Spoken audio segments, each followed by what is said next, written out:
수요일 이슈이시다 시작합니다. 대법원의 로데웨이드 판결 폐기 결정으로 가장 득을 보고 있는 세력이 누구일까요? 낙태 폐지를 외쳤던 공화당도 공화당 주도 아닙니다. 바로 민주당 세력, 특히 여성으로서 바이든 이후를 노리고 있는 힐러리와 미셸 오바마입니다. 민주당의 전략은 뻔합니다. 이번 낙태 이슈와 총기 이슈로 어떻게든 국정을 몰고 가 경제난과 우크라이나 전쟁 후폭풍으로 사상 최악으로 떨어진 지지율을 반등시켜서 11월 중간선거에서 기적적으로 공화당에게 참패하지 않고 기존의 50대 50 구도를 만들어내자는 게 제1 목표입니다. 이게 좌절돼 역시나 참패하면 그래도 2024년에 바이든 대신 대선 주자가 될 후보에게 낙태 이슈로 최대한 싸울 거리, 대선 주도 이슈거리를 주자 이겁니다.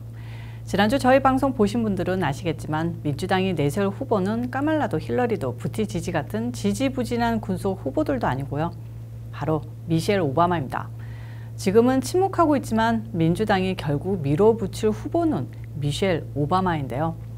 지금처럼 바이든 정권이 욕먹고 민주당이 죽을 쓰는 시기, 그러니까 중간선거 이전까지는 미셸 오바마는 오히려 수면 아래에서 자명하는 것이 오히려 이득이겠죠. 민주당이 중간선거에서 대참패하고 인적 쇄신, 책임론이 불거질 때 급 부상시킨다는 전략입니다. 오히려 민주당이 미셸 오바마를 다음번 대선 카드로 생각하지 않는다면 지금 당장 민주당 위기일 때 치어리더 역할로 등판시켰을 것이라는 게 저희 생각입니다. 오바마 부부는 지난 24일 대법원 판결로 난리가 난 즉시 성명을 발표하고 충격을 금치 못하겠다고 밝혔습니다. 그들은 한 달 전부터 이런 날이 올 줄 알았지만 발표를 실제로 접하니까 착잡한 표현을 말로 할 길이 없다고 했습니다. 그러면서 가장 사적으로 이뤄질 결정에도 정치와 이념을 들이댄 이번 결정은 수백만 미국민들의 기본 자유를 공격한 행위라고 규탄했습니다. 또 미셸 오바마는 개인적으로 자신의 몸을 스스로 돌볼 수 있는 인간으로서 기본 권리를 침해당한 이 나라 국민들을 보자니 가슴이 무너진다는 감성적 메시지를 달렸는데요. 이 사람들 말만 들으면 마치 미국이 낙태를 국가에서 전면 폐지한 것처럼 들리죠.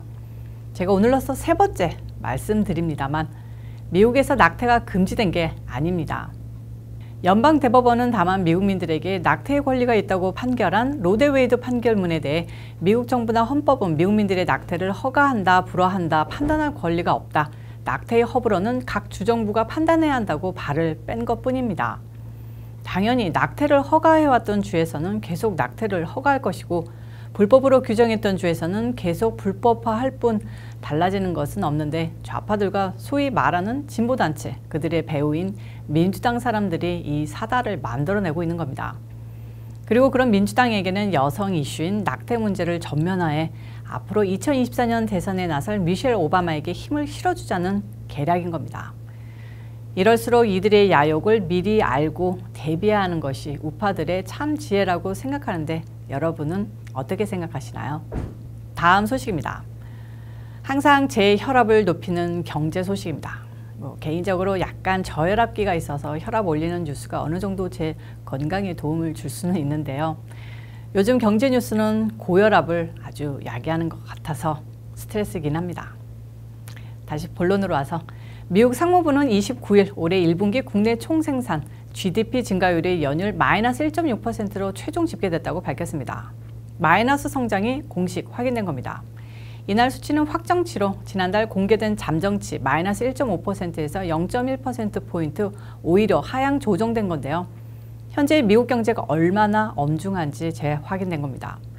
미국 경제의 마이너스 성장은 신종 코땡 사태 초기인 2020년 1, 2분기 이후 처음으로 6개 분기 연속 플러스 성장세에 마침표를 찍은 것인데 바이든 정부는 도대체 이 책임을 어떻게 지겠다는 것인지 의문입니다. 다만 이번 발표에서 1분기 역성장은 주로 무역 적자와 기업들의 재고 투자 감소 때문으로 미국 경제 자체의 건전성을 평가하는 지표는 양호했던 것으로 나타났다는 건데요. 면피성 억지 분석 아닌가 냄새가 납니다. 한편 AP통신에 따르면 사상 최대 규모였던 1분기 미국의 무역 적자가 전체 GDP를 3.2%포인트 끌어내렸고 작년 4분기 연말 쇼핑 시즌을 맞아 상품 재고를 과도하게 늘렸던 기업들이 이후에 재고 투자를 줄인 것이 전체 GDP를 0.4%포인트 깎아내렸다고 합니다. 반면 실물 경제의 3분의 1을 차지하는 개인 소비 지출은 1.8% 증가했다는데요.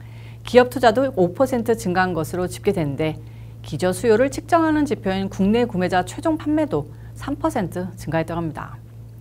그런데 이게 말장난인 것 같은 게 인플레가 10% 육박하는 상황에서 개인 소비 지출이나 기업 투자 증가가 모두 다 물가 상승으로 인한 비용 상승에 따른 결과인 거 다 알 수 있지 않나요? 바이든의 상무부 역시 말 그대로 믿을 수 없는 것이죠. 이누무 상무부는 2분기 이후 미국 경제는 활발한 소비 지출에 힘입어 플러스 성장세로 반등할 것으로 전망된다고 밝혔는데요.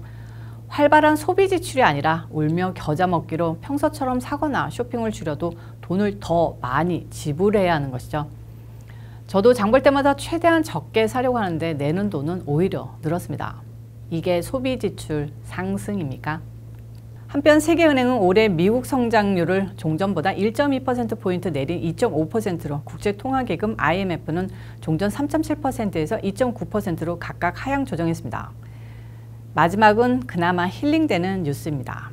최악의 좌파 도시 시카고가 포함된 일리노이 주지사 선거가 주류의 예측과 달리 공화당 후보로 대통령이 지지한 군소 후보의 대약진으로 새롭게 전개되고 있다는 소식입니다.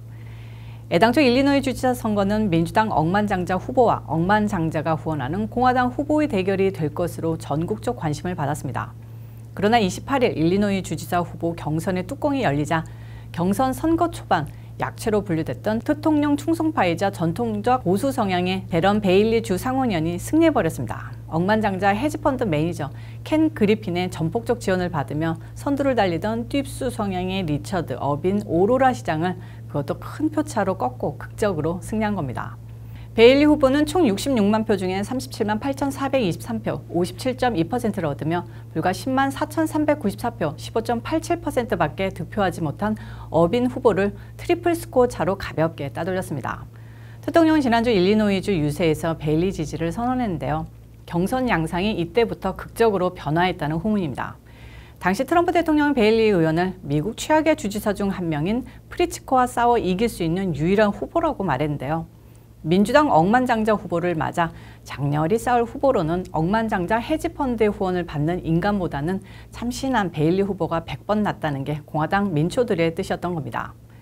3대째 기업으로 농장을 경영해온 베일리 후보는 코땡 사태 초기 프리츠커 주지사의 외출 금지령 연장이 주 헌법을 위반한 월권 행위라며 소송을 제기, 승소하면서 대중의 관심을 모았던 바 있습니다. 베일리 의원은 경선 과정에서 시카고 사업가 리처드 우일 레인으로부터 900만 달러를 지원받았는데 억만장자 민주당 프리츠커를 맞아 싸우려면 지원이 절실한 상황입니다. 반면 민주당 프리츠커 주지사는 2018년 선거에서 개인 돈 1억 7천만 달러를 쏟아붓고 당선된 데 이어 이번 재선 후 선거운동에 이미 1억 2,955달러를 투입했는데요. 완전히 극과 극이죠. 민주당 대 공화당, 억만장자 대 농장주 사업가, 악 대 선. 이번 선거 기필코 베일리 후보가 승리해야 할 텐데요. 계속 주시하도록 하겠습니다. 공화당에서는 억만장자의 후원을 받는 어빈이 자금을 쏟아붓고도 경선에서 패배한 이유를 찾으려고 노력 중인데요. 무엇이 있겠습니까? 대통령의 지지 선언이 베일리에게 돌아갔기 때문이죠. 이와 더불어 현명한 공화당원들은 정치적 색채가 불분명한 얼빈을 경계하며 보수 기치를 내건 베일리를 중심으로 결집했고 지난달부터 베일리가 농촌뿐 아니라 시카고 대도시권에서도 얼빈은 앞서는 여론조사 결과가 간간히 나오기 시작했었다는 분석입니다. 대형 헤지펀드 시타델의 창업주로 지난 10년간 일리노이주 최고 보호 자리를 지켜온 그리핀이 5천만 달러로 후원하고 공화당 큰손들의 후원금이 얼빈에게로 쏠렸는데 반성 제대로 하고 베일리 후보에게 더 큰 자금 대줘야 할 겁니다. 이슈이스타 오늘 순서는 여기서 마치겠습니다. 시청해주셔서 감사합니다. 오늘도 변함없이 좋아요, 구독, 알림 설정까지 꾹꾹꾹 눌러주시고요. 그리고 후원해주신 구독자님들 정말 진심으로 감사드립니다. 저는 또 다음 영상에서 찾아오도록 하겠습니다. 빠이.